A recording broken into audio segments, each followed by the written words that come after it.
What's up, everybody? And another installment of the Anime Talk Show. I'm your host, David Algar. Tonight we're going to be talking about another magic-related anime show called Magical Warfare. Now, this show is gone on for about 10 episodes now, and it has a significant story going on right now, so I'll do my best to really sum up the details. But some of the characters I can't really remember. The only two I remember is the short girl with long purplish hair called Mui, and the main character Takashi, who his story, it revolves around his story mostly, but I'll get to that. The story starts out with Takashi and his friends starting out their school as normal when they encounter Mui running away from several other wizards or magicians or whatever you want to call them. They're chasing after her for various reasons, which we're not sure about. But after a couple of fight scenes and discovery that Takashi and his friends have magic powers now, they end up fending off the opposition and gain entry into a school that teaches people how to use their magic. But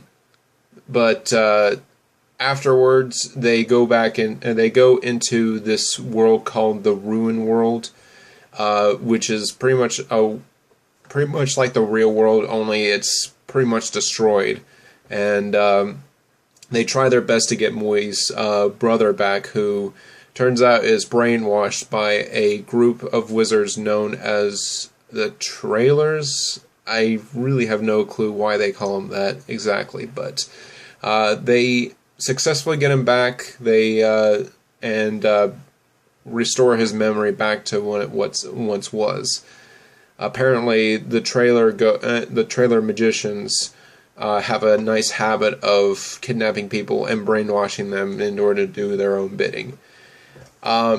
Eventually, in the story, you start to find out that the Trailers are trying to overthrow the, I think it was the wizard brand or the magician brand that is pretty much a higher-up government of magicians that have for centuries abused the powers of abused the magical powers that they have in order to control the general population.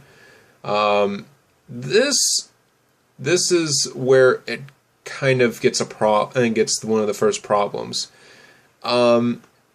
There's no real clear reason as to why we're focusing our attention on the wizard brand or the magician brand that has been accused of corruption and power and all that jazz.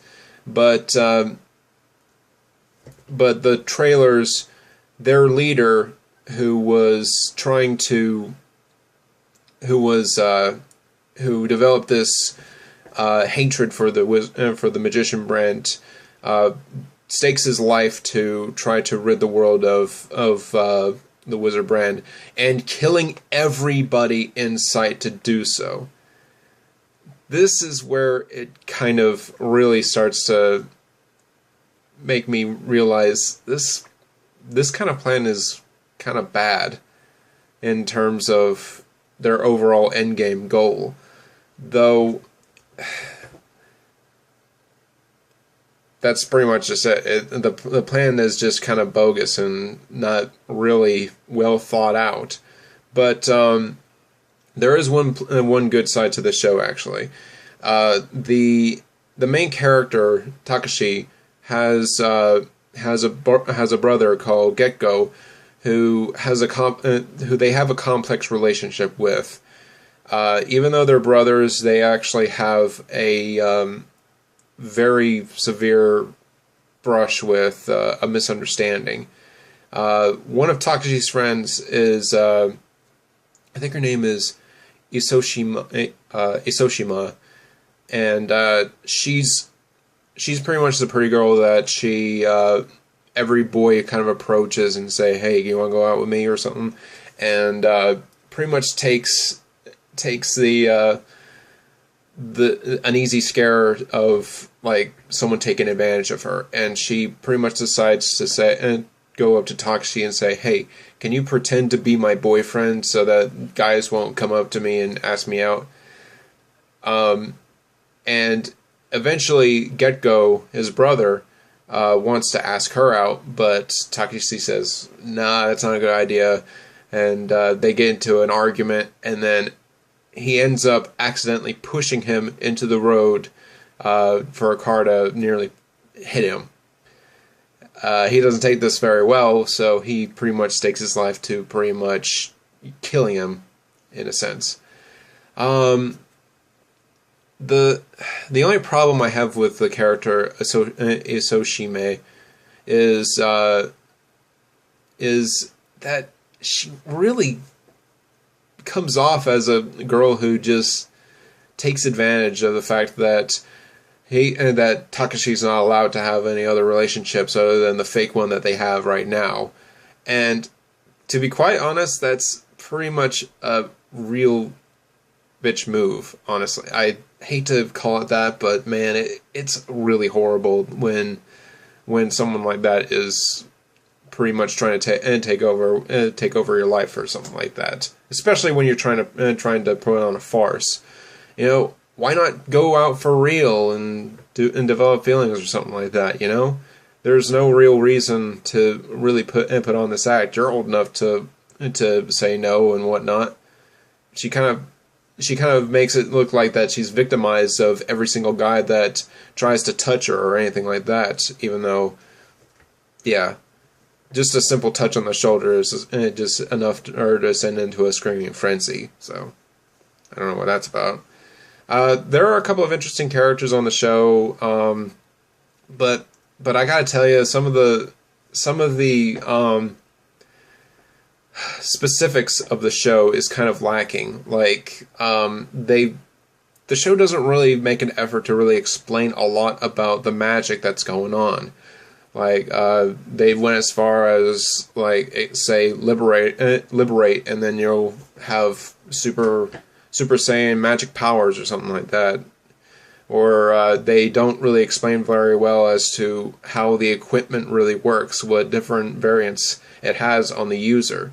I saw the head of the school pull out this gigantic compass with a blade. It actually really does look like a compass, like one of the pen pencil and compass thing that she just draws out, and it's kind of cool looking, but I'm still trying to figure out how it works. Or how Takashi's new sword, the Twilight, works exactly. And even though they did explain it a little bit more, the sword kind of acts like a gun blade. You know, just put a magic amplified bullet into the sword, and it'll shoot like all kinds of firepower based upon what the bullet is amplified with. So, honestly, I would want to see more detail in the background of this world, and they have made an effort to do so, and they have made some effort to do so. Like, the Ruin world was actually a result of a gigantic war that took place between the Wizard brand and the Wizard trailers, causing a huge apocalyptic world. And also they have this, and the real world that supposedly we live in is a place where no magic can happen or can be used to harm other people, called the Gift. Pardon me. Anyways, in this episode, they killed the old wise men wizards to abolish the gift magic that is supposed to occur in that particular world. So, pretty much they're going into a full-fledged assault now, since their leader has woken up from a coma. I didn't really know he was in a coma. And all in an effort to take over the entire world, I guess. The only pretty much the borderline problem with the show is that there's not enough detail to really catch my interest in the show. The story with Takashi and Getgo is pretty interesting. I would like to see more of an effort from Mui's part for making things more interesting.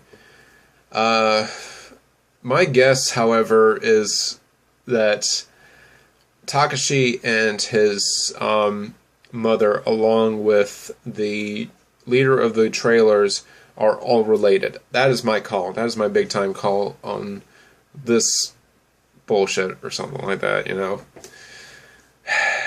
Hopefully it'll get a little bit better as it goes, but my feelings with the show is more of a meh, and I'm not going to really recommend it for anything. It's worth a look at, but if it doesn't really hold your interest, then don't really bother watching it.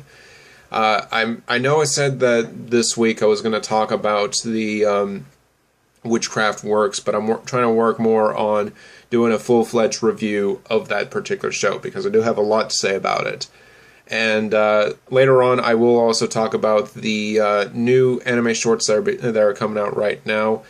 2 of them have made appearances, such as She and Her Cat, and I don't know if this one's a short either, called Crossroad. That seems to be a really interesting one to me. I'm going to check that one out. So stick around, and I'll get the next review up for next weekend. All right. Until next time.